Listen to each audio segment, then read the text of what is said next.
Olá, pessoal! Vamos então a mais uma aula de bioquímica.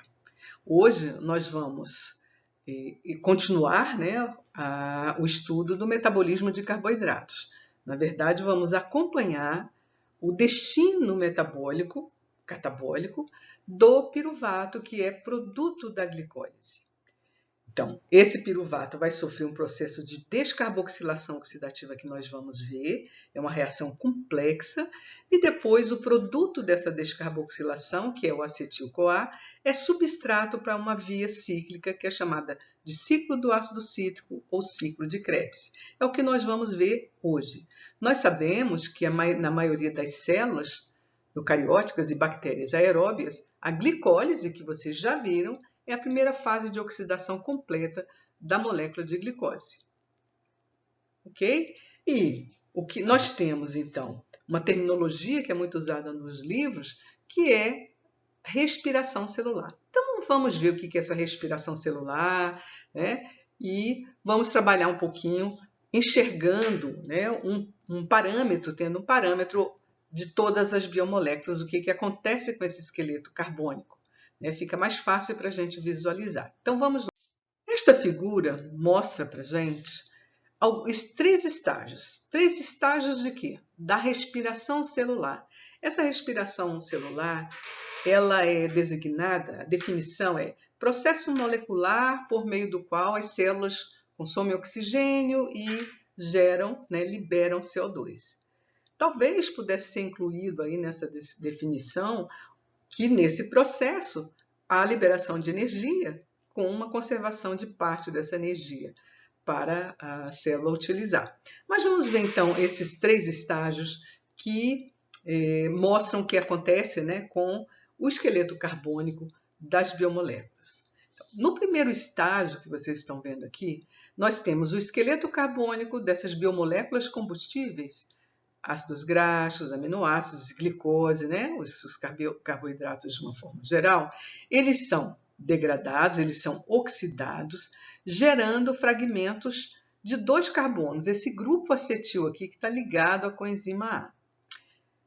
No caso da glicose, gera piruvato, e esse piruvato vai sofrer descarboxilação oxidativa e gerar, então, acetil-CoA. Se eu pensar em ácido graxo, se a gente pensar, por exemplo, no ácido palmítico, que tem 16 carbonos, ele vai gerar, então, 8 grupos acetila da molécula de acetil-CoA. Ok? O aminoácido vai depender do caminho que ele vai tomar, mas, por exemplo, a gente tem alanina, cujo esqueleto carbônico é similar, ele vai ser convertido em piruvato, é desaminado e gera piruvato e vai seguir esse caminho aqui. Mas tem outros que geram, então, o grupo acetil. O grupo acetila. Ok? Então, o grupo acetil é o resultado do primeiro estágio do que a gente chama de respiração celular. O que acontece no segundo estágio? No segundo estágio, esse grupo acetila vai ser oxidado no ciclo de Krebs. Essa molécula, esse grupo acetila, é o substrato do ciclo de Krebs. Então, ele entra, vai ser oxidado a quê? A CO2, ok?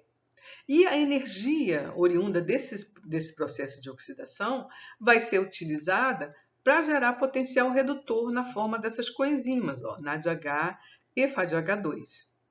Ok? Essas coenzimas são transportadores temporários de elétrons. Essas coenzimas, então, no terceiro estágio, o que vai acontecer?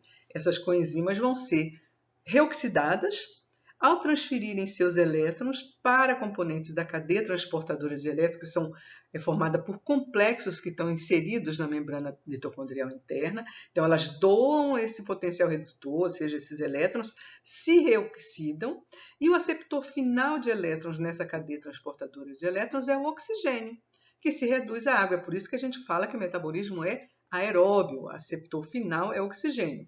Então, recebe elétrons, que são oriundos dessas coenzimas, passam então pela cadeia transportadora de elétrons e o último transportador doa para o oxigênio, que se reduz à água, e se juntando então com prótons do meio, então gera água. Nesse processo de transferência de elétrons, processo de oxirredução, há liberação de energia E uma parte dessa energia é conservada na forma de ATP, acoplada a essa cadeia transportadora de elétrons, e esse processo de conservação de energia na forma de ATP acoplado à cadeia transportadora de elétrons é chamado de fosforilação oxidativa, e nós também vamos ver isso. Ok? Então, essa transferência, esse conjunto nesses 3 estágios é o que nós vamos ver. Nós hoje vamos trabalhar com o quê? Com a descarboxilação oxidativa do piruvato, porque vocês já viram glicólise. Aí nós estamos em situação, em ambiente, condições aeróbicas, e esse piruvato então vai sofrer descarboxilação oxidativa, gerando acetil-CoA. E depois nós vamos ver o ciclo de Krebs. É então o que nós vamos ver hoje, ok? Então, como já dissemos, a maioria das células procarióticas e eucarióticas com metabolismo aeróbio tem a capacidade de oxidar completamente o esqueleto carbônico das suas biomoléculas combustíveis. Eu mostrei no slide passado, glicose, ácidos graxos, etc. Oxidação completa a quê? CO2 é a forma mais oxidada do carbono, então, dentro das células. Ok? Então, veja só, esse processo de oxidação é um processo bastante complexo. E provavelmente ele se estabeleceu a partir do aumento dos níveis de oxigênio na atmosfera. E esse aumento dos níveis de oxigênio atmosférico, eles se devem justamente ao surgimento de organismos chamados cianobactérias. Essas cianobactérias geram no seu metabolismo, na fotossíntese realizada por elas liberam oxigênio. E isso, então, aumentou os níveis de oxigênio disponível e isso favoreceu o metabolismo aeróbio. Então, é claro que não depende só disso, de outras, das enzimas, etc. Tá bom? Mas é importante a gente lembrar das cianobactérias. Bem, então vamos ver o seguinte. O que vocês já viram? Nós vimos a primeira etapa da oxidação da molécula de glicose, que ocorre pela glicólise. Na glicólise eu tenho a molécula de glicose, que é uma hexose, 6 carbonos, sendo convertida em 2 moléculas de piruvato, de 3 carbonos cada uma. Então, eu continuo com 6 carbonos. Não acontece descarboxilação. Então, nas células com metabolismo aeróbio, a oxidação desse piruvato continua. E o que acontece? Esse piruvato vai ser transferido para a mitocôndria. A mitocôndria é uma organela que tem nas células aeróbicas, que existe nas células aeróbicas. Na mitocôndria, então, esse piruvato vai sofrer descarboxilação oxidativa, piruvato vai ser oxidado, reduzindo a coenzima NADH e gerando acetil-CoA. Esse acetil-CoA, então, é o substrato do ciclo do ácido cítrico, que nós vamos ver hoje também. Então, estou repetindo o que eu comentei no slide passado. Então, qual a função catabólica do ciclo do ácido cítrico? Oxidar esse grupo acetil que tem 2 carbonos em quê? 2 moléculas de CO2. Tá certo? Essas coenzimas, então, vão ser reoxidadas pela cadeia transportadora de elétrons, onde o oxigênio é o aceptor final de elétrons. Tá certo? Caracterizando o metabolismo aeróbio. Então, vamos começar estudando, aprendendo ou conversando sobre a descarboxilação oxidativa do piruvato. Bem, onde é que esse piruvato se encontra? No citossol, porque a glicólise ocorre no citossol. Então, esse piruvato precisa entrar na mitocôndria, ter acesso à matriz mitocondrial. Como isso acontece? O piruvato ele se difunde pela membrana, a mitocôndria tem dupla membrana, Não sei se vocês se lembram disso, nós vamos rever isso, ok? Numa próxima aula. Mas ela tem uma membrana mitocondrial externa e uma membrana mitocondrial interna. A membrana mitocondrial externa, ela é uma membrana que é menos seletiva, bem menos seletiva. Já a interna é mais seletiva. Então, o que acontece? O piruvato se difunde através da membrana mitocondrial externa e depois ele é transportado através da membrana mitocondrial interna para dentro da matriz por um carreador, que é chamado de carreador mitocondrial de piruvato. É específico para o piruvato. E esse transporte é um transporte passivo. Então, dentro da mitocôndria, na matriz mitocondrial, esse piruvato vai sofrer o processo que a gente chama de descarboxilação oxidativa, que é catalisado por um complexo que é chamado de complexo piruvato desidrogenase. E esse complexo, nós vamos trabalhar um pouquinho com ele, ele é constituído por várias enzimas. Observe aqui, E1, E2, E3 fazem parte desse complexo. Na verdade, são 5 enzimas. E as outras 2 regulam essas 3. Mas nós vamos trabalhar primeiramente com essas 3 aqui. Além disso, esse complexo, ele tem, as enzimas que formam esse complexo, tem grupos prostéticos, que são esses que estão mostrados aqui. Tiamina pirofosfato, lipoato e FAD. Então, nós vamos conhecer um pouquinho melhor essas coenzimas. E o piruvato, então, vai sofrer essa descarboxilação oxidativa. Esse grupo carboxila vai ser liberado, então, aqui como CO2, e os carbonos restantes vão gerar, então, esse grupo de 2 carbonos, que é o grupo acetila, que vai, então, ser ligado a essa coenzima A, que é uma molécula que tem a capacidade, tem essa função de transportar esqueletos carbônicos também, além de outras.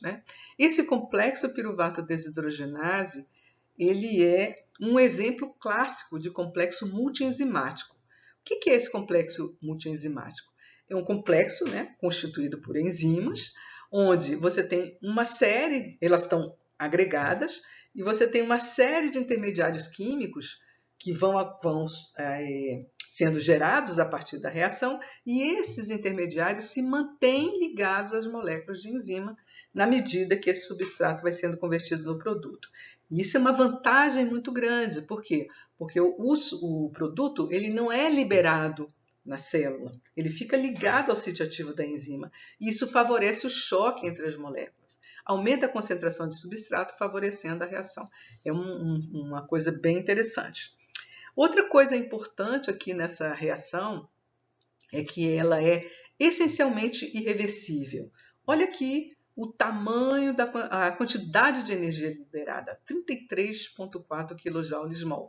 Vejam aqui o sinal negativo que indica que houve liberação de energia. Então, essa reação é favorecida nesse sentido, pela quantidade de energia que é liberada. Então, esse complexo catalisa a reação somente nesse sentido. É uma reação irreversível.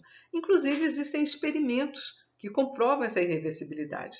Eu coloquei aqui embaixo para vocês verem, existem experimentos com marcação isotópica, onde o CO2 radioativo, é comprovado, você acompanha isso, é percebido então que esse CO2 não se liga ao grupo acetil para formar piruvato. Essa reação reversa não acontece. Por quê?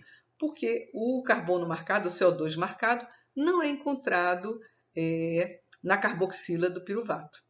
Tá certo? Não aparece. Então, realmente é uma reação irreversível. Okay? Então, nós vamos agora estudar um pouquinho mais, aprender um pouquinho mais sobre essa reação fundamental que dirige o fluxo de material no sentido catabólico. Ok? Vamos falar um pouquinho sobre esse complexo piruvato desidrogenase.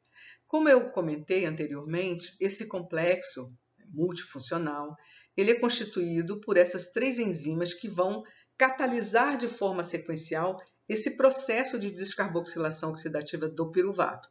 Essas enzimas a gente pode lembrar como E1, E2, E3, e esses são os nomes, vejam, eu tenho piruvato desidrogenase, dihidrolipoil transacetilase e dihidrolipoil desidrogenase.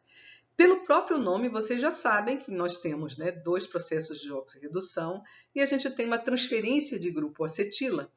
Okay? Pelo nome das enzimas dá para a gente deduzir isso. E vocês já conhecem também, já viram desidrogenases em outros processos. Veja só, e os grupos prostéticos, quem são? Tiamina pirofosfato, flavina adenina de nucleotídeo, a coenzima A e nicotinamida adenina de nucleotídeo e o lipoato. Veja só, a síntese, a presença, ou seja, termos esses grupos prostéticos nas nossas células, depende da nossa nutrição. Veja só, algumas vitaminas fazem parte, então, da constituição desses grupos prostéticos. Por exemplo, a tiamina, né, que é uma vitamina, está presente na tiamina pirofosfato. A riboflavina, no FAD. A niacina, no NAD. O pantotenato, na coenzima A. E o lipoato, né, é um grupo prostético importante. Nós vamos ver, ele tem 2 grupos tióis, nós vamos ver. E ele tem uma característica interessante, que ele pode, além de ser oxidado e reduzido, ele pode transportar, então, grupos acetila. Então, vamos dar uma olhadinha, vamos verificar como é que são esses grupos, né, e como é que são essas enzimas, e depois vamos ver como é que se comporta, né, o que realmente acontece, essas reações sequenciais. Uma coisa importante em relação a esse complexo, ele é um complexo muito grande, ele pode ter o tamanho, né, muito maior do que o de um ribosomo. Por quê? Porque o número de cópias dessas enzimas ele é variável, né? Bem variável. Então, existem os complexos piruvato desidrogenases em mamíferos, eles têm um tamanho bastante grande, pode ter, sei lá muitas moléculas de cada uma dessas enzimas. O número de cópias, então, depende, né? Depende do organismo, depende da célula que a gente está trabalhando. Ok? Essa figurinha eu coloquei para vocês verem a estrutura de quem? Da coenzima A. Olha o tamanho dessa estrutura, tá certo? Ela tem um grupo tiol, que é esse grupo reativo aqui, ó, SH ou HS, né, como queiram falar. Mas observem que essa molécula, ela tem, vejam aqui, ó, a ribose. Lembram quando a gente falou sobre via das pentoses fosfato? Que eu comentei que as pentoses eram utilizadas, né, para sintetizar coenzimas? Olha aqui a ribose 3'-fosfato, ribose fosforilada. Então, a gente tem esse difosfato de fosfadenosina aqui, grupos fosfatos. A gente tem o ácido pantotênico, que é importante para formar, né, para compor essa coenzima. E temos aqui a beta-mercaptoetilamina, ok? E aqui esse grupo tiol, ligado, então. Esses tioésteres, né, que tem essas moléculas que têm esses grupos tióis, elas têm uma energia de ativação de hidrólise relativamente alta. Ou seja, elas têm um potencial de transferência de grupo acila significativo. Então, o grupo acila ligado à coenzima A pode ser considerado ativado, então, né, na medida que ele está ligado a essa coenzima, ok? Ligado à coenzima A. Então, é importante essa transferência. Ok? Observaram, então, essa estrutura? Depois vocês reveem essa estrutura com atenção, né, e lembrem das moléculas que vocês já estudaram. Essa figura aqui está mostrando quem? O ácido lipoico, o lipoato, que é também o grupo prostético de uma enzima. Então, vamos olhar com calma esta figura. Essa região aqui, ó, está mostrando a cadeia polipeptídica de uma enzima. No caso, a enzima é 2, a dihidrolipoil transacetilase. E aqui a gente tem um resíduo de lisina dessa proteína. Na verdade, a gente tem o grupo R desse resíduo de lisina. E ligado a esse resíduo de lisina, nós temos aqui o ácido lipoico. Uma coisa interessante desse ácido lipoico, veja, ele pode estar na forma totalmente oxidada, onde a gente tem essa ligação enxofre-enxofre, uma ligação SS, mas esse grupo pode receber, né, 2 hidrogênios, então pode ser convertido na sua forma reduzida, esse grupo aqui que está na forma oxidada pode ser reduzido, e também ele pode adotar, né, receber um grupo acetila, fazer a transferência desse grupo acetila. Então, o fato desta molécula, né, poder realizar esse tipo de transferência, participar de reações de oxirredução, né, e também participar como transportador de grupo acetila, essa é uma característica importante. Nós vamos ver o papel dessa enzima E2 nesse processo de descarboxilação oxidativa do piruvato. Essa figura está ilustrando esse processo de descarboxilação oxidativa do piruvato. E aqui nós temos a enzima E1, a enzima E2 e a enzima E3. Observe que a enzima E2 está ligando, né, a enzima 1 à enzima 3. Nesse processo de descarboxilação oxidativa, vamos ver como é que as coisas acontecem. Observe que os intermediários permanecem ligados à enzima. Qual que é o primeiro passo, né, desse processo? É a entrada do piruvato nesse processo. Essa reação, onde o piruvato vai transferir, né, vai se ligar à tiamina pirofosfato, nesse processo aqui, né, você tem esse carbono 1 saindo, né, na forma de CO2. Essa reação aqui, ó, catalisada pela enzima 1, piruvato desidrogenase, é a reação mais lenta desse processo de descarboxilação oxidativa. Então, ela limita a velocidade dessa reação como um todo. Então, eu tenho o carbono 1 saindo como a molécula de CO2. E o carbono 2, então, se liga a quem? Se liga a esse grupo, a tiamina pirofosfato, a TPP, ok? E se liga como um grupo hidroximetila. Então, forma hidroximetil-TPP. É um intermediário. O que acontece na segunda etapa? Esse grupo aqui, hidroximetila, então, vai ser oxidado. Vai ser oxidado, ok? E acetato. E o potencial redutor liberado aqui vai ser usado para reduzir quem? Esse grupo lipoíl, aqui, ó, da enzima E2. Ok? Então, esse grupo hidroximetila vai ser oxidado, transferindo o potencial redutor, então vai reduzir esse grupo aqui, ó. Cliva essa ligação aqui e entra aqui o hidrogênio, estão vendo? E esse grupo aqui, então, foi oxidado a acetato. Está aqui o grupo acetato. Ok. Depois, o que acontece? No terceiro momento, né, nós temos a coenzima A sendo ligada, né?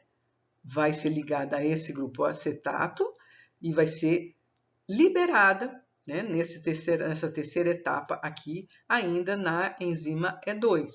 Liberou. Nessa transferência, nós vamos ter, então, a redução deste grupamento aqui. Veja, o hidrogênio da coenzima A vai reduzir esse enxofre aqui, tá vendo?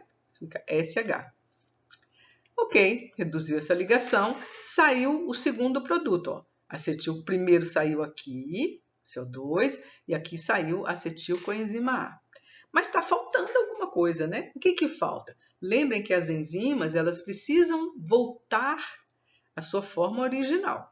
Observe que a enzima E1 aqui, ó, já voltou à forma, né? O TPP já voltou a ser TPP, sem estar ligado, sem ser hidroxietil PPP.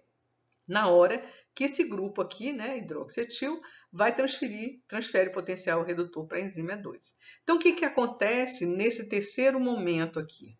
Nesse terceiro momento, nós vamos ter a transferência, né, desse potencial redutor para a enzima E3, para o FAD da enzima E3. Essa enzima, então, né, vai voltar a sua forma oxidada, estão vendo? Esse grupamento volta à forma oxidada e o FAD vai ser reduzido a FADH2. Ainda está faltando um produto. Qual é o produto? O NADH. Esse FADH2 transfere potencial redutor para o NAD+, ou seja, reduz NAD+, a NADH e volta então a ser FAD, porque a enzima, na sua forma original, continha FAD como grupo prostético. Ok? Agora, veja. Existem algumas coisas que a gente precisa considerar aqui. Essa enzima E2, ela é como se fossem braços flexíveis, né, dessa lipoilisina, que liga então a enzima E1 e a enzima E3. Essa disposição, essa organização aqui da enzima E2 entre as duas é muito importante para o mecanismo do complexo piruvato desidrogenase, para que essas enzimas permaneçam agrupadas e que os intermediários permaneçam no sítio ativo, sejam canalizados nos sítios ativos dessa enzima. Essa canalização do substrato, que eu conversei com vocês, ela favorece a reação, né, porque o intermediário não é liberado no meio, e evita também que esse grupo acetila seja roubado, entre aspas, por outras enzimas que também têm o grupo acetila como substrato.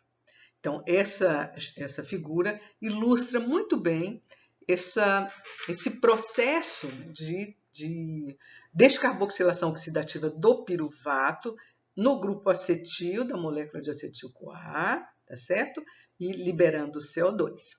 Esse acetil-CoA, na verdade, esse grupo acetil aqui, vai então ser completamente oxidado no ciclo de Krebs, que nós vamos ver aqui daqui para frente. Tá bom? Então, vamos em frente, vamos continuar vendo essa questão. Esse processo de canalização do substrato, ele é importante também para manter a concentração do substrato alta, onde? Na superfície da enzima. E a concentração do substrato é fundamental para garantir a velocidade de uma reação. Ok? Bem, eu coloquei aqui um resumo, mais ou menos, do que acontece no ciclo do ácido cítrico, CAC, ou ciclo de Krebs, ou ciclo do ácido tricarboxílico, dos ácidos tricarboxílicos. Essa nomenclatura aqui, ó, dos ácidos tricarboxílicos, não é mais usada. A principal nomenclatura é ciclo do ácido cítrico. O que acontece, então, nesse ciclo do ácido cítrico? Vai acontecer a oxidação do grupo acetila, que foi gerado como? A partir da descarboxilação oxidativa do piruvato oriundo da glicólise. Mas esse grupo acetila pode ser originado a partir da oxidação de ácidos graxos, de proteínas, ok? Então, só para a gente não esquecer que nem sempre o piruvato é oriundo da glicólise. Tem piruvato oriundo de outros processos, ok? Desculpe, que o acetil-CoA nem sempre é oriundo da descarboxilação oxidativa do piruvato. Okay? Ele pode ser oriundo de outros processos, como eu já comentei com vocês, né? Da degradação de outras biomoléculas. Bem, esse grupo acetila, ele é muito resistente à oxidação. Então, ele não pode ser oxidado de forma direta dentro das células. Exigiria uma temperatura mais alta, um pH mais ácido. Okay? Então, é bem complicado. São condições que terminariam, né, que a célula não suportaria. Além disso, né, esse processo de oxidação direta poderia gerar CO2 e metano, então você tem uma molécula muito estável, difícil de ser oxidada. Bem, e aí, então, Krebs propôs, esse ciclo, descobriu, elucidou esse processo de oxidação desse grupo acetila. Então, nós temos uma sequência de 8 reações que fazem parte do ciclo do ácido cítrico. Essas reações têm uma lógica química que vai favorecer a oxidação desse grupo acetil. E não é só isso. O ciclo do ácido cítrico tem outras funções que nós vamos ver um pouquinho para frente. Então, nós temos o ciclo do ácido cítrico, ocorre a oxidação do grupo acetil em etapas, e nessas etapas, essas variações, nessa sequência de reações, posiciona adequadamente os grupos funcionais para que ocorra essa oxidação e a descarboxilação do esqueleto carbônico. Então, nós temos 8 reações catalisadas por enzimas que vão catalisar o processo de oxidação do grupo acetila, da molécula de acetil-CoA, em 2 moléculas de CO2. Então, acompanhando esse processo de oxidação, nós temos a redução de 3 moléculas de NAD em NADH, gerando 3 NADH e 3H+, um FAD, gerando um FADH2. E também temos conservação de energia pelo mecanismo FANS. Tá? Vamos ver, então, essas 8 reações. Depois eu vou mostrar com um pouquinho de detalhe essas enzimas.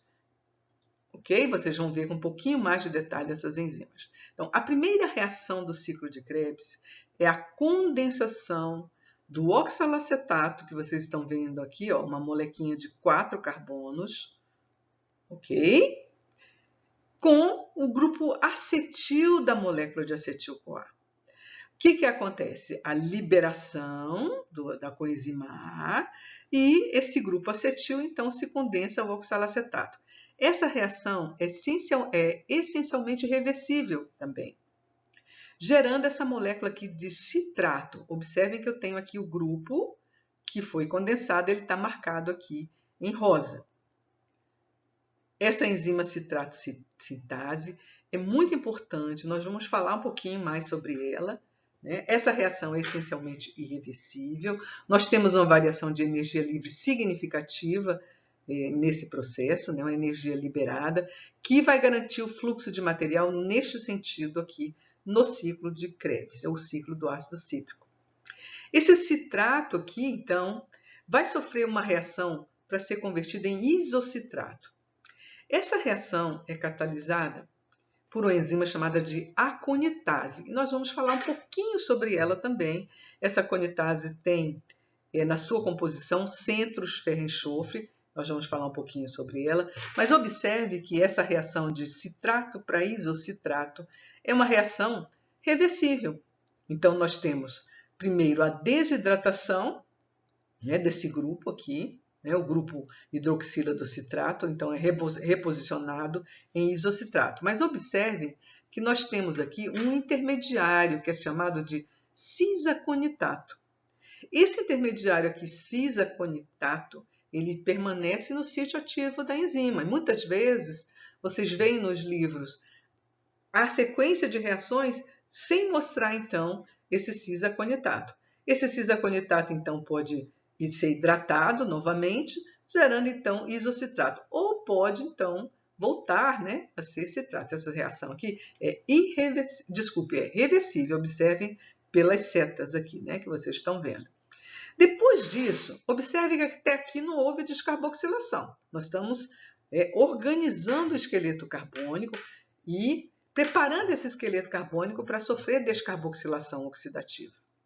Então, a próxima reação já é uma descarboxilação, aqui oxidativa. Observem, o isocitrato vai ser oxidado em alfa-cetoglutarato e ocorreu, então, a saída de carbono na forma de CO2. Esse grupo, então, esse grupo H, vai ser, então, oxidado a carbonila, que, por sua vez, então, vai facilitar esse processo de descarboxilação. Ok? Bem, então, nós tivemos aqui uma descarboxilação oxidativa. Os elétrons, então, são utilizados para reduzir NAD+, em NADH. Gerou, então, alfa-cetoglutarato. Observem que aqui, esse alfa-cetoglutarato agora tem um carbono a menos. O isocitrato tinha 6 carbonos, o alfa-cetoglutarato tem 5, porque um aqui saiu como CO2.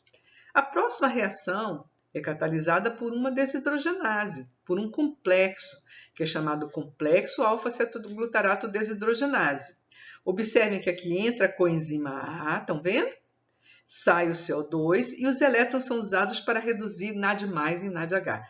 Este complexo aqui, complexo alfa-cetoglutarato desidrogenase, ele é muito parecido com o complexo piruvato desidrogenase, sim, aquele que nós acabamos de estudar, que catalisa o processo de descarboxilação oxidativa do piruvato em acetil-CoA. Observe que entra, inclusive, a coenzima A aqui.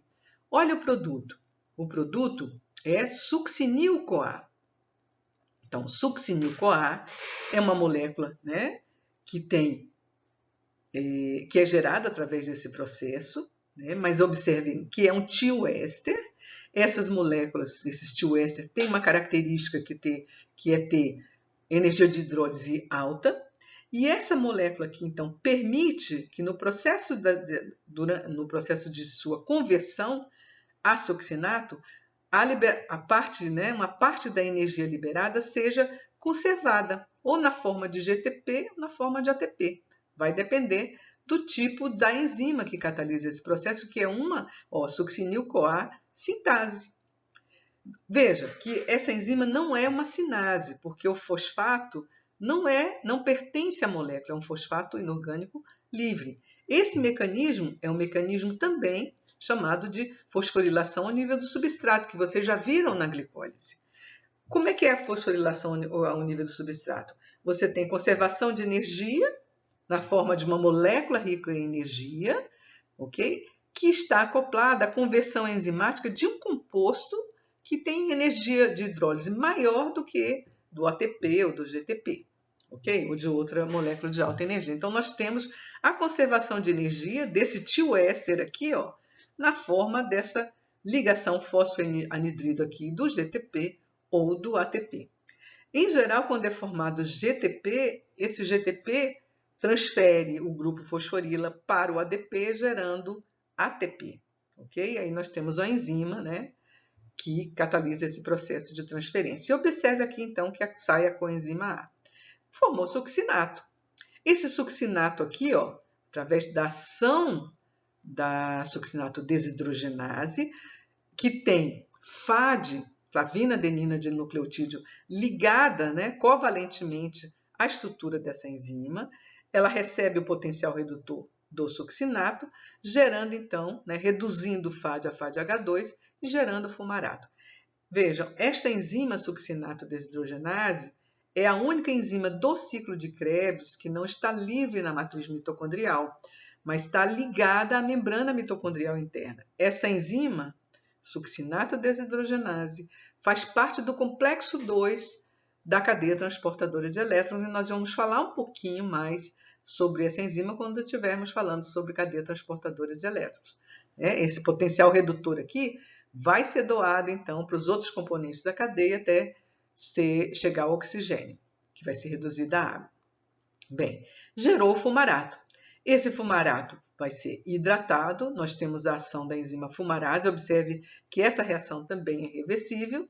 Esse processo, então, de hidratação, adição de água, uma dupla ligação, então, vai introduzir o grupo OH aqui, tá certo? Estão vendo esse grupo OH aqui? Tá? Para a próxima reação, para a próxima etapa de oxidação. E a próxima etapa de oxidação é catalisada por uma desidrogenase, malato-desidrogenase. É também uma reação reversível nas condições celulares. Nós temos a oxidação desse grupo OH, que vai completar a sequência de reações do ciclo de Krebs, de oxidação do grupo carbonila, tá certo? Gerada, posicionada e etc., para facilitar todo esse processo. E nós temos aqui a regeneração do oxalacetato. Por que eu estou falando regeneração? Porque, veja, o oxalacetato foi usado no início do processo. Ele foi condensado ao grupo acetila da acetil-CoA. E aí, o processo todo acontece, né? E o oxalacetato é regenerado. Eu posso testar esse processo de regeneração. Veja só, se eu tivesse, sei lá, 100 moléculas de acetil-CoA, 1000, e tivesse essa é uma situação hipotética de oxalacetato. Como é que as coisas aconteceriam? Lentamente, mas teoricamente poderiam acontecer. A molécula de oxalacetato se liga à primeira molécula de acetil-CoA, ficaram 999 agora. O processo todo acontece e o oxalacetato é regenerado. Aí se condensa a segunda molécula e faria a reação. Ok? Faria o processo, a via.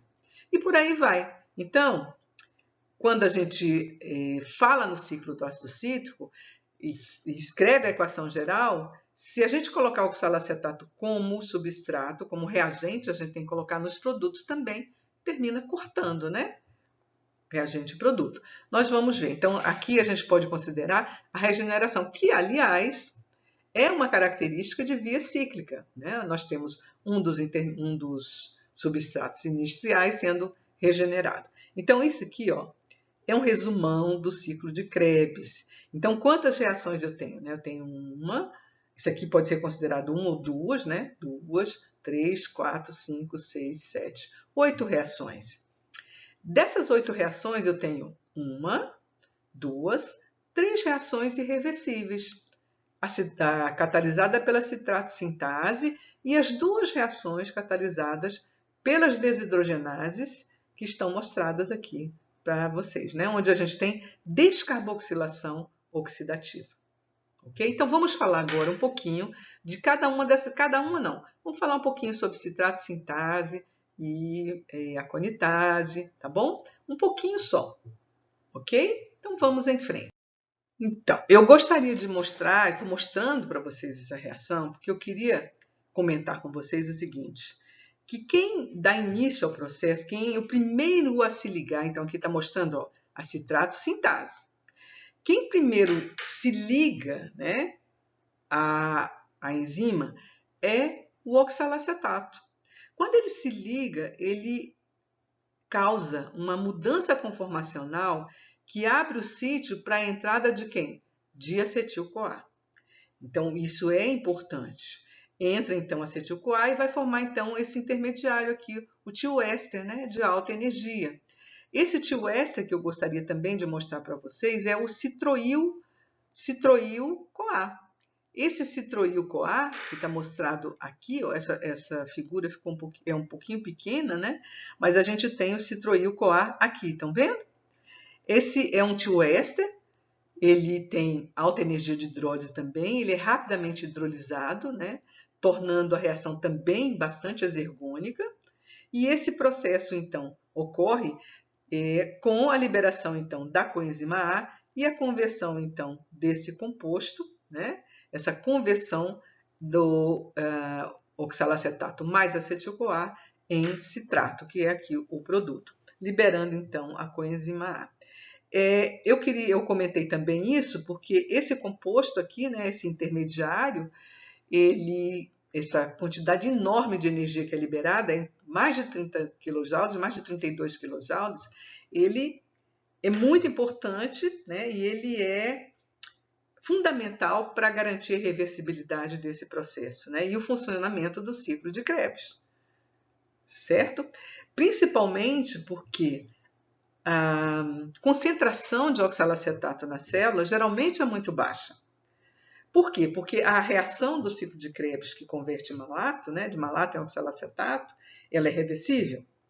Por que eu tenho o processo sendo dirigido para frente? Porque o oxalacetato está sendo convertido em citrato pela condensação com o grupo acetil numa velocidade alta em função também do processo de ser exergônica essa reação, em função da formação desse grupo aqui, desse citroil-CoA, esse intermediário, esse tioéster de alta energia. Então, não, assim, não precisam decorar essa reação, mas é importante saber por que essa reação é irreversível, né? Então, é principalmente por conta da formação desse citroil-CoA, esse tioéster de alta energia de hidrólise. Ok? Eu comentei com vocês que a conitase, que é a enzima subsequente, então que vai hidratar o citrato, né, para formar hidratar e desidratar, ela catalisa a reação nos dois sentidos para formar o isocitrato, que é importante. Essa enzima, ela contém um centro ferro-enxofre, que está mostrado aqui. Então, coloquei aqui para ilustrar isso para vocês. Por quê? Porque existem essa enzima, né, essa aconitase, ela tem uma característica interessante. Ela é uma enzima plurifuncional. O que é isso? Uma enzima que tem mais de uma função. Né? Porque sempre não, durante algum tempo se pensou o seguinte, né? Uma enzima, uma função, um gene, uma proteína. Mas essa enzima e outras mais que têm sido descobertas, né, que tem sido elucidado o mecanismo, mostram o seguinte: essa enzima aqui, por exemplo, a aconitase, em situações em que há depressão de ferro, essa aconitase perde esse centro ferro-enxofre. Essa parte aqui em azul está mostrando a região da proteína. Então, quando ela perde, né, esse centro ferro-enxofre, que está relacionado, então, às ligações aqui com o resíduo de cisteína, ela muda a função. Ela adquire qual função? A função na regulação da homeostasia do ferro. E esse papel que ela exerce está relacionado com o RNA mensageiro. Isso é interessante, né? Muito interessante. Acontece o seguinte: quando você tem essa depressão de ferro, e esse ferro também é importante para a hemoglobina, por exemplo, começa a haver um processo, né?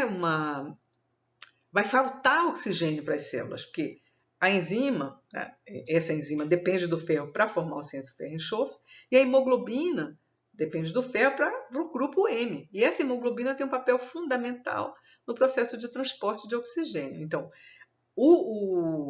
a homeostasia do ferro é muito importante para o funcionamento do nosso organismo. A maioria das nossas células é aeróbia, estritamente aeróbia, né? Nós temos algumas células que são anaeróbicas facultativas, né? Como células do músculo esquelético e tal. Mas a maioria expressiva são células aeróbias e elas dependem do oxigênio. E o transporte de oxigênio para as células depende, então, da hemoglobina, né? Que tem na sua formação, na sua constituição, o ferro do grupo M.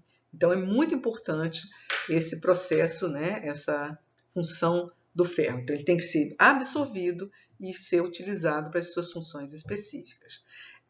No livro de vocês, no Leninger, né, que é o nosso livro-texto, tem um quadro mostrando, né, esse papel da conitase nessa homeostasia do ferro. Tá bom? Se vocês puderem ver, puderem dar uma olhadinha, façam isso. Okay? Vale a pena, é uma coisa interessante de ver.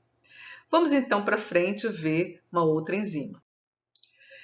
A outra enzima que eu gostaria de comentar com vocês é a enzima isocitrato desidrogenase. A isocitrato desidrogenase catalisa a conversão, né? A descarboxilação do isocitrato, é uma descarboxilação oxidativa do isocitrato em alfa-cetoglutarato. Então, essa reação acontece com a formação desse intermediário aqui, que vocês estão vendo, oxalosuccinato. O que acontece no primeiro momento? Esse isocitrato é oxidado, né, pela transferência do íon hidreto, né, que está marcado aqui em azul. Eu estou falando aqui, saem 2 hidrogênios, né, mas o NAD e o NADP só podem receber um íon hidreto, que é o átomo de hidrogênio com um elétron a mais. Então, aparece aqui um H+. Então, eu tenho a catálise realizada por essa isocitrato desidrogenase. Forma esse intermediário e essa descarboxilação, então, é facilitada pela redução, né, remoção dos elétrons pela carbonila adjacente. Aqui, ó, vocês estão vendo. E aí a gente tem a participação, né, do manganês, que faz, então, fica coordenado, então, com essa carbonila. Saiu, então, aqui o CO2, né? Essa carbonila, então, sai na forma de CO2 e gera, então, né, o alfa-cetoglutarato. Eu tenho ainda um rearranjo desse composto aqui que é gerado. Mas eu coloquei isso aqui principalmente para vocês observarem que há formação de intermediários e que eu tenho, né, essa enzima, existem 2 tipos, né? As células, em geral, têm 2 formas, duas isoenzimas da isocitrato desidrogenase. Uma requer NAD+, a outra requer NADP+. Em células eucarióticas, a enzima, em geral, requer NAD+. E ela está onde? Na matriz mitocondrial, que é onde acontece o ciclo de Krebs. Ela participa do ciclo de Krebs, catalisando essa reação. Ok? Então, mas a gente tem também a enzima que requer NADP+. Quando a gente tem essa enzima isocitrato desidrogenase que requer NADP+, gerando NADPH, possivelmente essa função, né, esse requerimento de NADP+, é para gerar NADPH, que é importante para a biossíntese de biomoléculas. Vocês já viram uma outra via, né, uma via que gera NADPH, que é a via das pentoses fosfato. Então, essa reação, catalisada pela isocitrato desidrogenase, a isocitrato desidrogenase citossólica, ela, em geral, ela requer NADP+, então gera NADPH, e esse NADPH, então, pode ser usado nas vias de biossíntese. Olha que interessante. Então, nós já vimos 2 fontes de NADPH, né? Uma é a via das pentoses fosfato e a outra é essa reação catalisada pela isocitrato desidrogenase citossólica. A isocitrato desidrogenase que existe na mitocôndria, na matriz mitocondrial, ela requer, em geral, NAD+, gerando NADH. Ok? Então, olha que coisa interessante, né? Bem interessante isso. E essa enzima, então, catalisa uma reação de descarboxilação oxidativa. Eu coloquei essa figurinha para a gente fazer uma reflexão em relação à similaridade de processos entre diferentes enzimas? Observe o seguinte: as enzimas que realizam o processo de descarboxilação oxidativa, elas, em geral, elas requerem o mesmo tipo de cofatores, os mesmos cofatores, né? NAD, né? Ou entra coenzima A, ok? E elas, parece que existe ela é mantida, né? Essa similaridade é mantida evolutivamente. Então aqui, olha, nós estamos vendo, né? Está representada aqui a enzima do complexo piruvato desidrogenase. Estão vendo aqui? Aqui nós temos a enzima do ciclo do ácido cítrico alfa-cetoglutarato desidrogenase, ok? Que catalisa a conversão, então, de alfa-cetoglutarato em succinil-CoA. E tem uma outra enzima que vocês não viram ainda, mas vão ver, né? No metabolismo de aminoácidos, que catalisa essa conversão aqui. Então, é importante que a gente também olhe no sentido evolutivo, enxergue os processos evolutivos quando a gente olha essas enzimas, né? A similaridade de processo entre essas enzimas. Observe que elas todas requerem os mesmos cofatores, ok? É bem interessante isso, né? Coenzima aqui, coenzima A, tiamina, né? O próprio lipoato, etc. Então vamos lá, vamos continuar o nosso estudo do ciclo do ácido cítrico. Essas observações são interessantes para a gente enxergar melhor o metabolismo. Para a gente finalizar essa questão das enzimas, eu queria mostrar a succinil-CoA sintetase. Por que eu estou mostrando essa enzima? Para mostrar para vocês que, neste caso, nós temos a ligação do grupo fosfato à histidina da enzima. Então, nós vamos formar, a enzima vai ser fosforilada. Então, eu tenho succinil-CoA, tá certo? Aqui, ó, succinil-CoA sendo convertido em succinato. Aqui, ó, nós temos então a entrada do fosfato inorgânico.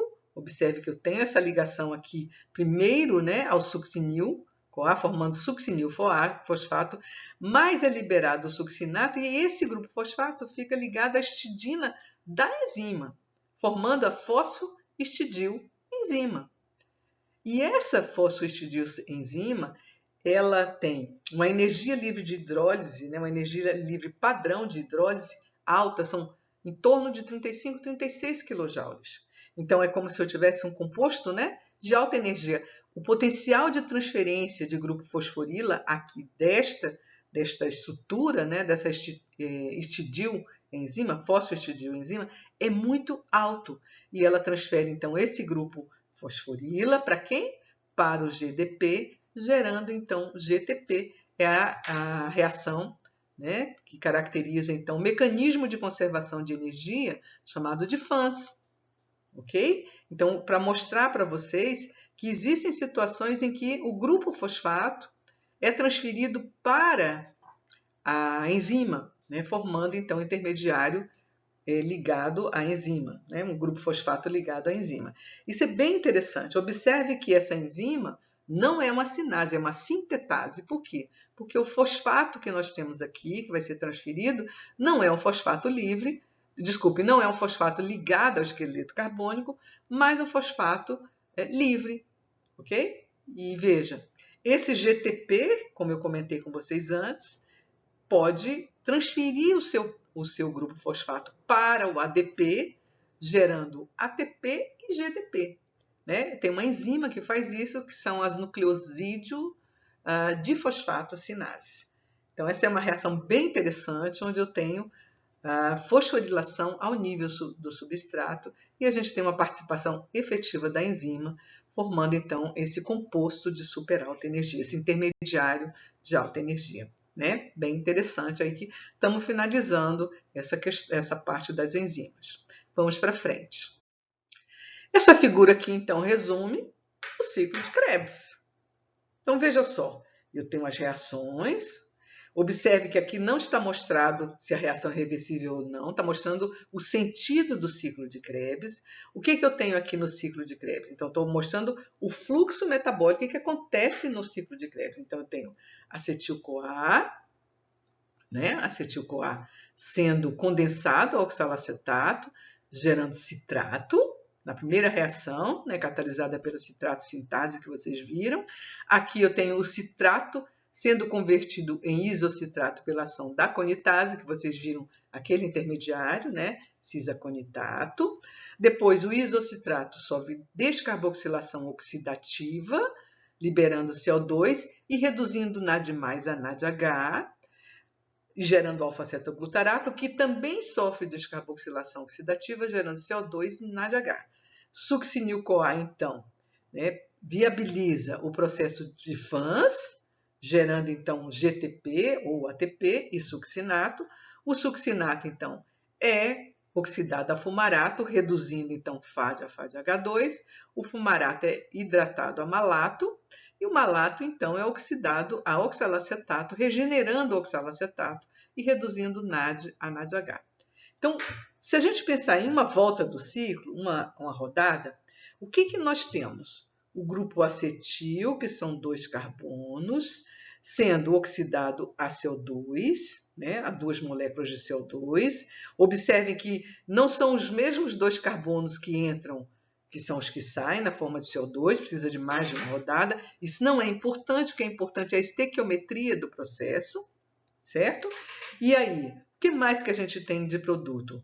1, 2, 3 moléculas de NADH, uma de FADH2 e uma de GTP. Então, numa rodada do ciclo, né, do ciclo de Krebs, ou seja, a entrada de uma molécula, de um grupo acetila, a oxidação de um grupo acetila gera 2 CO2, 3 NADHs, mais 3H+, um FADH2, ok? E é isso. Então, este é o ciclo de Krebs. Essa é uma via muito importante, tem sido muito estudada. Como que ela tem sido estudada? Principalmente marcando, né, radioativamente os precursores para entender o fluxo metabólico. Essa marcação tem sido feita com carbono 13, porque ele gera um sinal específico nos processos de espectroscopia por ressonância magnética nuclear. Então é bem interessante, é uma técnica promissora para se conhecer, né, esse processo, e a gente fica um pouco assim, pensando, né? 8 reações para oxidar um grupo acetila de 2 carbonos. E onde é que fica a questão da economia do metabolismo? Porque aqui eu preciso dessa, né, tanto de enzima. Veja, além do grupo acetila ser muito resistente à oxidação, isso inviabilizaria o processo oxidativo dessa molécula. O ciclo do ácido cítrico tem outras funções. A função não é só oxidar o grupo acetila. Ele tem outras funções no metabolismo e é isso que nós vamos conversar um pouquinho daqui para frente. Então, primeiro nós vamos ver aqui a equação geral do ciclo de Krebs, tá certo? Ó, acetil-CoA, 2 carbonos, 3 NAD+, 1 FAD, GDP mais fosfato inorgânico, gerando como produto essa seta que está representando as 8 reações. Essa é uma equação geral, gerando então aqui 2 CO2, 3 NADH mais 3H+, 1 FADH2, 1 GTP e a coenzima A, claro, né? Ela está aqui, apareceu aqui. Então, essa é a equação geral do ciclo de Krebs. Esse processo, então, permite a oxidação do grupo acetil, da molécula de acetil-CoA, a 2 molequinhas de CO2. Ocorre a regeneração do oxalacetato, né? Isso é uma característica da via cíclica. Nós temos 4 oxidações, processo de oxi-red, 3 geram NADH e uma gera FADH2. E eu tenho também uma parte da energia conservada como GTP por FANS. Isso é um resumo do ciclo de Krebs. Ok? Mas nós estávamos conversando, comentando, que o ciclo de Krebs tem outras funções. Sim, ele tem outras funções. Os intermediários do ciclo do ácido cítrico, muitos deles são utilizados para a biossíntese de outras moléculas, que nós vamos ver aqui. Então, eles são necessários, né, como precursores dessas biomoléculas. Então, necessariamente, né, as células vão precisar de mecanismos para repor esses intermediários, e esses mecanismos são as reações anapleróticas que nós vamos ver. Ok? Então, vamos ver. Então, eu tenho aqui, primeiro, né, mostrando o ciclo de Krebs aqui, ó, ciclo de Krebs. Então, aqui piruvato, acetil-CoA, ciclo de Krebs. Nós temos aqui o piruvato sendo convertido a acetil-CoA, que vocês viram, e o acetil-CoA aqui entrando no ciclo de Krebs. Observe o seguinte, o citrato pode ser usado, é precursor para a síntese de ácidos graxos e esteróis. Alfa-cetoglutarato é muito usado para a síntese de aminoácidos e também de purinas, né? Bases nitrogenadas. Então, ele gera glutamato, que vai gerar glutamina, prolina, arginina, né? Mas também essas purinas, essas bases nitrogenadas. Succinil-CoA é um precursor importante para a síntese de porfirinas, né? Grupo M, que é super importante, né? Nós já conversamos um pouquinho sobre isso. Depois disso, nós temos o oxalacetato, é importante para a síntese desses dois aminoácidos, aspartato e asparagina, que são precursores, né, das pirimedinas. Nós temos também o oxalacetato como precursor para a síntese de glicose por gliconeogênese. O fosfenilpiruvato, né, que é intermediário da glicólise e que pode ser gerado a partir do oxalacetato, ele é um precursor para a síntese desses aminoácidos que vocês estão vendo aqui. Então, todos os aminoácidos que nós podemos gerar, ou a maioria deles, tem como precursor um intermediário do ciclo do ácido cítrico. Então, significa que esses intermediários, né, precisam ser mantidos os níveis desses intermediários. E como é que isso é feito? Nós vamos ver. Isso é feito basicamente pelas reações que a gente chama de reações anapleróticas. Essas setas vermelhas estão mostrando essas reações anapleróticas. Ok? Então, veja só. Eu gostaria de ressaltar aqui, ó, essa reação que converte piruvato em oxalacetato. Aqui nós temos, piruvato tem 3 carbonos, oxalacetato tem 4. Então, certamente, eu tenho entrada de carbono aqui. Então, eu tenho a carboxilação do piruvato. Por isso, a enzima, ó, piruvato carboxilase. Essa enzima, piruvato carboxilase, ela sofre regulação pelo acetil-CoA. Quando a acetil-CoA está em baixos níveis, essa enzima, a atividade dela é praticamente nula. Se a acetil-CoA aumenta os níveis, ele é um modulador alostérico positivo dessa piruvato carboxilase. Então, é uma reação muito importante, principalmente nos rins e no fígado. Outras reações que são chamadas de reações anapleróticas ou de reposição dos intermediários do CAC. Nós temos a reação catalisada pela enzima málica, né, cujo precursor é piruvato. Então, eu tenho também, né, piruvato tem quantos carbonos? 3, malato tem 4, então precisa de carboxilação. Vou mostrar a reação para vocês depois. Nós temos também a reação catalisada pela fosfenolpiruvato carboxilase, né? E a reação catalisada pela fosfenolpiruvato carboxicinase. Esta reação aqui, ó, catalisada pela carboxicinase, ela é uma reação muito importante para a gente considerar, né, que é uma reação que envolve, tá vendo? Não é uma cinase? Então, provavelmente ela envolve o quê? A fosforilação, né, de uma molécula rica em energia. Vamos ver? Vamos ver então aqui para frente. Então, eu vou mostrar essas reações anapleróticas para vocês. Então, essa figura está mostrando então as principais reações anapleróticas que são responsáveis pela reposição dos intermediários do CAC. Por quê? Porque eles são muito utilizados para a biossíntese e é necessário manter os níveis desses intermediários. Então, aqui tem a primeira delas, né, piruvato, HCO3. Observem a utilização de 1 ATP, é a enzima que eu estava mostrando para vocês, a piruvato carboxilase. Observe que essa reação ela é importante principalmente no fígado e nos rins. Ok? E eu tenho a carboxilação, então, do piruvato. Essa aqui, ó, isso aqui, HCO3-, é resultante da hidratação do CO2, né? CO2 mais água, dá HCO3-, né? Mais H+. Observe que é necessário a energia da uma molécula de ATP, ok? E nós temos aqui, ó, saindo ADP e fosfato inorgânico, e nós temos a carboxilação do piruvato em oxalacetato. Essa, então, é uma reação bem importante.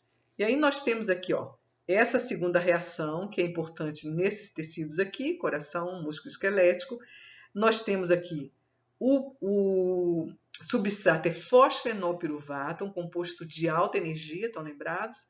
A energia de hidrólise dele é muito grande, é em torno de 62 kJ. Então, energia suficiente para catalisar a fosforilação do fosfenolpiruvato, gerando oxalacetato, e ainda nós temos energia para fosforilar o GDP em GTP. Então, essa reação caracteriza dois mecanismos importantes.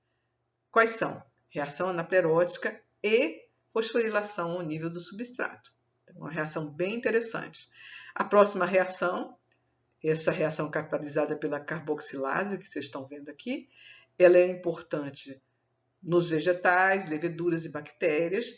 Ela é importante nos vegetais, nas plantas C4, vocês vão ver, onde nós temos a formação de oxalacetato, ok? A carboxilação do fosfenolpiruvato, gerando oxalacetato, que é importante, então, para guardar esse CO2, esse carbono aqui, para a fotossíntese, tá bom? Para a segunda fase da fotossíntese. Vocês vão ver isso depois. E a próxima, né, quem tiver nas aulas de fotossíntese. E a próxima reação é essa, catalisada pela enzima málica, que é uma enzima que está distribuída em eucariotos e bactérias também. Nós temos a carboxilação do piruvato, utilização de potencial redutor do NADH ou do NADPH, gerando malato e NADP+. Okay? Então, essas são as 4 reações anapleróticas que são mais comuns, que os livros mais mostram para vocês e apresentam. Né? Todas são importantes para repor os intermediários do CAC, que são utilizados para a biossíntese também. Então, tem que manter os níveis desses substratos, desses intermediários metabólicos, ok? É importante a gente lembrar também o seguinte, os processos de carboxilação que vocês estão vendo aqui, né, em geral, eles envolvem, essas enzimas que catalisam esse processo, em geral, elas utilizam a biotina, né? Elas têm a biotina nesse processo aqui, que é importante para ativar o CO2 e para transportar esse CO2, tá bom? Então, a biotina é importante, é uma enzima importante, é uma proteína importante, ok?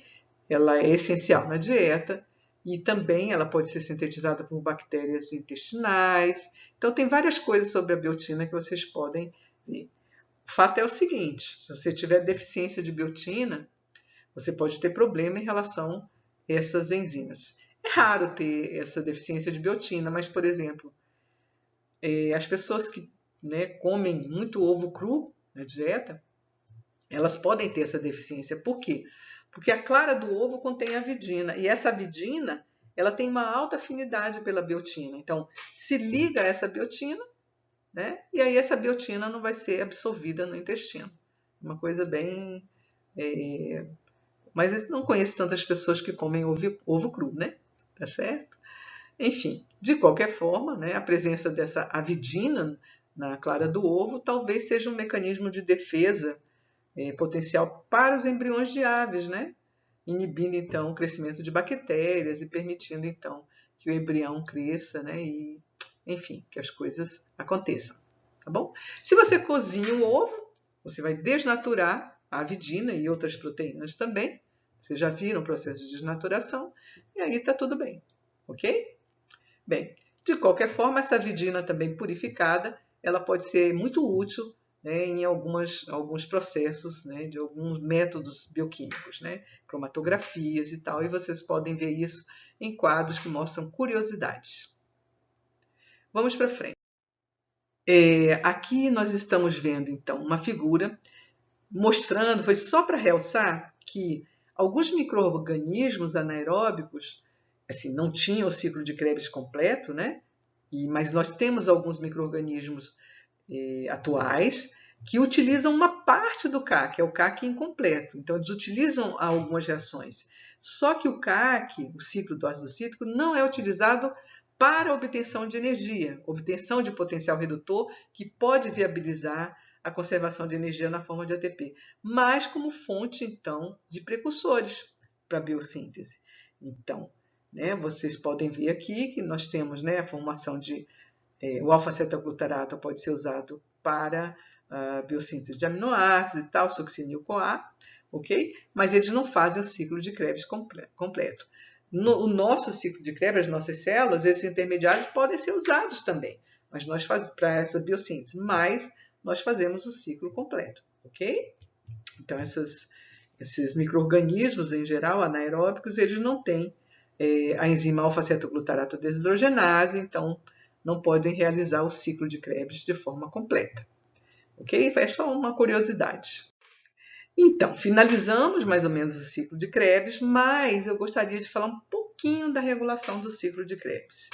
Veja só, em condições normais, a velocidade da glicólise e do ciclo de Krebs estão integradas, de forma que a quantidade de glicose que é metabolizada, a piruvato, esse piruvato gere uma quantidade suficiente para suprir o CAC com acetil-CoA. Ok? Agora vejam, como é que nós temos a regulação desse processo como um todo?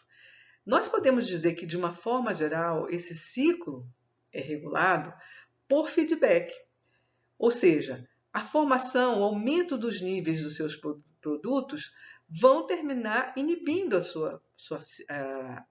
as enzimas desse processo. Vamos começar aqui em cima. Ó. A conversão de piruvato em acetil-CoA. Observem aqui. Ó. Acetil-CoA é um modulador alostérico negativo desse complexo.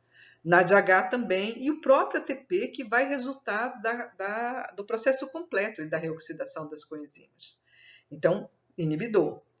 Quem é que funciona como ativador? Vai funcionar como ativador a coenzima A livre. Se ela está livre, significa que não está ligada, então, a acetil-CoA, né, e a outros ésteres, ok? O próprio AMP, se o AMP está alto, significa que o ATP está baixo, né? A coenzima NAD na forma oxidada, se ela está alta, significa que o ciclo não está ocorrendo, porque eu tenho NAD na forma reduzida, é produto do CAC. Aqui, como moduladores da atividade da citrato sintase, eu tenho NADH, ok? Que é produto do ciclo, succinil-CoA, que é um intermediário do ciclo, estão vendo aqui? São moduladores negativos. E ADP é um modulador alostérico positivo. E vocês podem observar essa característica caminhando aqui, ó, dando uma olhada nesse processo de regulação. Veja aqui, ó, regulação da isocitrato desidrogenase. Se eu tenho muito ATP, ele inibe, então, essa enzima, modulador alostérico. Já ADP é um modulador positivo, ATP está alto, ADP está baixo. Cálcio também é um modulador positivo interessante aqui, né? Mas nós não vamos detalhar essa regulação. Eu só queria que vocês prestassem atenção, porque vocês já viram, né, esse mecanismo de feedback, né? E aqui nós temos essa modulação alostérica por intermediários, né, do ciclo e produtos do próprio ciclo. Okay? Funcionam como moduladores alostéricos negativos, se ele estivesse acumulando, né? E os seus precursores como moduladores positivos.